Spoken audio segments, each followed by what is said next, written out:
Up next on Valley News Live at 10, road construction causing headaches for drivers when it's expected to wrap up. A judge rules the Dakota Access Pipeline can keep flowing. Plus, where former President Trump is resuming his signature campaign-style rallies. Valley News Live at 10 starts right now. This is Valley News Live at 10. We begin tonight with the weather. Not what's happening now. It's quiet, but rain and storms will be firing up overnight. Let's head straight to Chief Meteorologist Hutch Johnson to find out when they'll start and who needs to be concerned. Hutch? Thanks, Andrea and Mike. Good evening, everyone. We are watching for the development of storms after a quiet night here across the area. And it's been a cool day up north in the Devil's Lake Basin.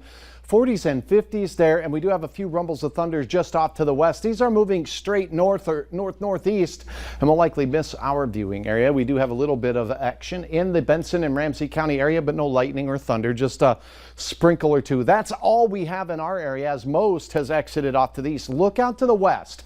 Remember, this area needs a lot of rain, and it is developing. And this is a good thing. Overnight, this will trek in our general direction, but I don't expect it to be severe. We're going to have some passing showers over that cool pool of air that we have. So we'll keep our eyes on things. Some beneficial rain for our western counties overnight. I'll have hour-by-hour details on what you can expect here in just a few moments. All right, keep us posted. Thanks.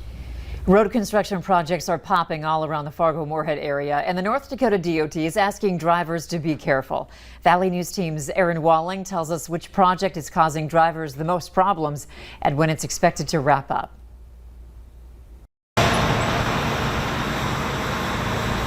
Summer brings out the warm temps, but it also marks the start of construction projects.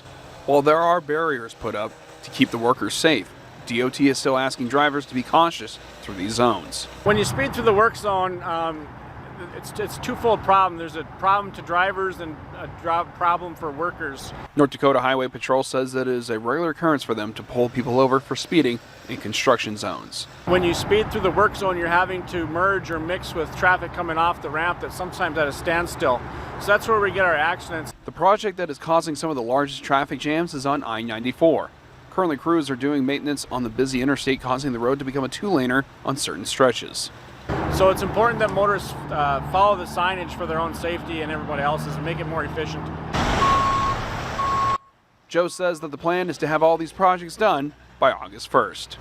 In Fargo, Aaron Walling, Valley News Live. A reminder to be cautious in construction zones, not just for the safety of the workers, but also for the drivers around you. A Moorhead man will spend the next 3 decades in prison for the gruesome murder of 19-year-old Destiny Avery last spring. It was the maximum sentence allowed by law for 28-year-old Ethan Broad, who pleaded guilty earlier this year to stabbing Avery in the throat and bringing her body to his garage. Authorities say that's where Broad dismembered her body and then threw it in the trash. Murdering Destiny wasn't enough for you. You had to cut her dead body into pieces. You treated her like she was trash. You threw her away as if she wasn't a person at all, as if her life was worthless. 2 of the 3 co-defendants in the case have also already been sentenced. Both 27-year-old Andrea Payne and 23-year-old David Erno will spend up to 5 years on supervised probation for helping Broad for weeks cover up Destiny's murder. 34-year-old Braden Erbstasser is also charged with aiding an offender after court documents say he did a walkthrough of Broad's apartment to make sure all of the blood had been cleaned. Erbstasser has not yet entered a plea. Now to a story that we've been investigating for you. The bus driver involved in the near head-on collision on Wednesday will not be driving the bus until June 1st. This comes after Moorhead Public Schools called for action to be taken after the bus carrying 8 children illegally passed a tractor in a no-passing zone on Highway 52. The owner of Richards Transportation Service says that driver will receive additional training because of the situation. Viewers continue to sound off on this story on our Facebook page. We invite you to join the conversation as well. And if you need help uncovering an issue in your community, call our whistleblower hotline 237-6576 and leave your tip. A member of our investigative team will get on the case and go to work to expose the truth.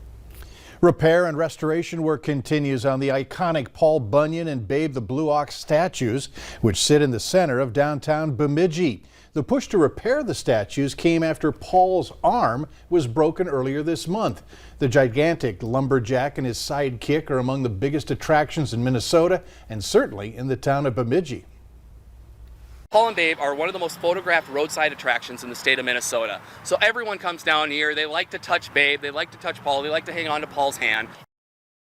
Unfortunately, that's what led to the breaking of Paul's arm, someone hanging on it. The cost of restoring the statues is estimated around $2,500, not including the repair work to Paul. Paul and Babe have stood in that park in Bemidji for 84 years. No word on when the work will wrap up. Area public school students may have the option of learning virtually next school year. The Mandan School District just voted to keep the virtual option for the fall, so we reached out to local districts to learn their plans. Fargo Public Schools will not be offering a virtual option, but they are exploring a partnership with the North Dakota Center for Distance Education for families who may need it. West Fargo Public Schools will be exploring the option on Monday during their school board meeting. Moorhead is also looking into keeping the virtual option based on guidance they received from the state. A federal judge has denied the Standing Rock Sioux Tribe's request to shut down the Dakota Access Pipeline. This ruling allows oil to keep flowing while further environmental reviews continue. It comes despite earlier rulings from the court that vacated the pipeline's key permit and ordered operations to halt under an environmental impact statement could be finished. However, it has continued to operate during the Army Corps review. This pipeline has operated for 4 years safely, efficiently, carrying American oil to American refineries. So it's a good thing and a good decision.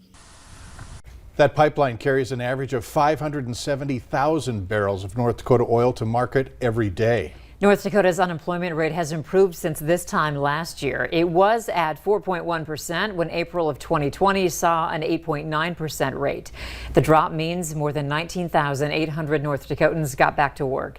Nationally, the not seasonally adjusted unemployment rate for April is 5.7%, showing North Dakota is ahead of other states in getting people back in the workforce. In fact, the state ranks 15th. South Dakota tied for first place with 2.8%. The Life Care Unites Foundation in Fargo is hosting a fundraiser. It's going to be tomorrow to fund their free services and provide care packages for those who are homeless in the Fargo-Moorhead area. To support them, you can head over to the U.S. Bank parking lot for lunch. That's located at 1815 South University Drive. Or you can order from Papa Murphy's and use code GIVE20, and a portion of the sale will go to Life Care Unites. Former President Trump is resuming his signature campaign-style rallies. He told right-wing media outfit One America News that he's planning rallies in Florida, Ohio, and North Carolina. Though he is not on the ballot, Trump has been helping embattled GOP incumbents and candidates running in the 2022 midterm elections. He has also teased a potential White House bid in 2024.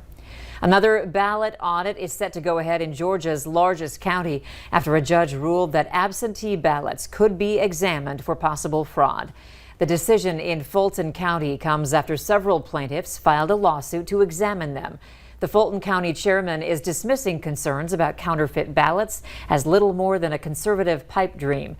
The county has already undergone hand audits and rescanned each ballot after the Trump campaign requested a recount. The outcome of the audit will not change Georgia's election results, which have already been certified. A few more months left before you have to pay back your federal student loans. Payments are set to resume October 1st. Balances have basically been frozen for more than a year following an unprecedented 19-month suspension that was put in place to provide financial relief to borrowers during the pandemic. Interest stopped adding up during that time as well, saving the average borrower roughly $2,000 in the first 12 months. The pause on payments and the interest waiver only applied to federally held loans. However, that covers about 85% of all federal student loans.